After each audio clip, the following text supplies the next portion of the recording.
The military judge in charge of the court-martial of Major Nidal Hasan has ordered a physical examination before ruling on whether the accused Fort Hood shooter can represent himself.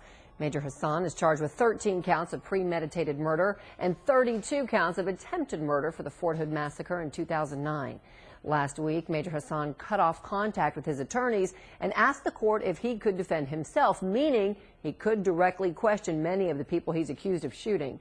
The judge, Lieutenant Colonel Tara Osborne, says Major Hasan has the mental capacity to represent himself, but she wants that physical exam and the doctor's report completed and in her hands by Friday. All right, let me introduce you to Colby Vokey. He's a retired Marine Corps Lieutenant Colonel, judge advocate, and currently a defense attorney here in Dallas. You've represented, you've been on both sides. You've prosecuted high-profile military cases and been on the defense team. So let me ask you, as we came in, I said, what's the most noteworthy thing about this case? And you said that it's definitely he wants to represent himself. That he wants to represent himself. And you normally don't get, you see it often in trials, usually on the civilian side where they represent themselves. But high-profile military cases, I don't think I've ever seen one as high-profile as this. That can end in a death penalty. That absolutely. It may be the first one that I know of. And this changes, if he does that, that changes the whole complexion of the case and how it it changes everything in the courtroom. It does. It does. It's going to, there's likely going to be a lot of delays, a lot of errors. A judge will even help that.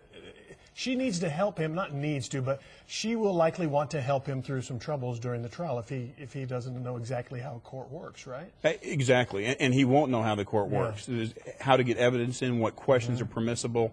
He's obviously going to be making mistakes along the way, and the judge wants the case to go on without error.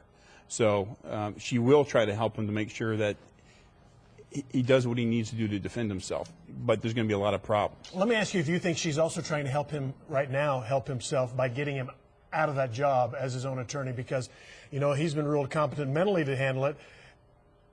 And then she goes for the physical thing, which if she wanted to, she could take 2-hour break, 2-hour breaks every day to make sure he could do it. But it feels like she doesn't want him to represent himself. I don't know. Well, that would be easy for her to have attorneys there representing him. She just may be extra cautious right now and just wants to make sure that everything's done right, that he is capable of defending himself. I think she's just being extremely cautious. And because probably we discussed a little earlier, if after this is all said and done, and he says, boy, I was really bad at the end of those days because I was physically taxed, I need to appeal, I wasn't sure. It could be. There could be some appellate issues even with that. No doubt there could be. Okay. And you have to look at any possible appellate issues that might pop up, especially when somebody's representing himself. You think he's going to represent himself? That's all I said do. And done? Okay. Yes. All right, let's talk about that. He's in the chair. He's asking questions, and some of his shooting victims come up. Alleged shooting victims, and according to prosecutors, he's talking to the people he shot. How does that work? I mean, I know it happens, but it's going to present an interesting scenario. It is. It's going to be very difficult. It's going to be awkward. It's going to be uncomfortable, and he's going to have to sit there and look at him, right in the face and ask him the questions. And there's going to be a lot of animosity, a lot of tension in the courtroom. It's something that you don't see very often, especially in a case like this where you're confronting the victims yourself. So I think there's going to be a lot of objections.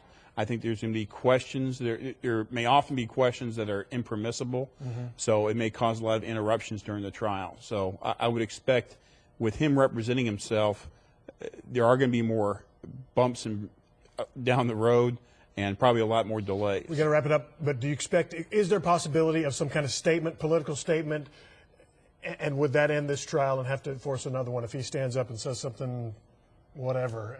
I would expect that you probably will hear something like that. And having defended detainee in Guantanamo Bay and seeing how those trials go, I would not be surprised to see that in Major Hasan's trial. And if he says something like that, does a judge then say this trial's over and start another one, or does he just lumps through? Because it would taint the jury. No, I think Colonel Osborne, she's a very capable judge. I think she'll do things to keep the trial on track. Okay.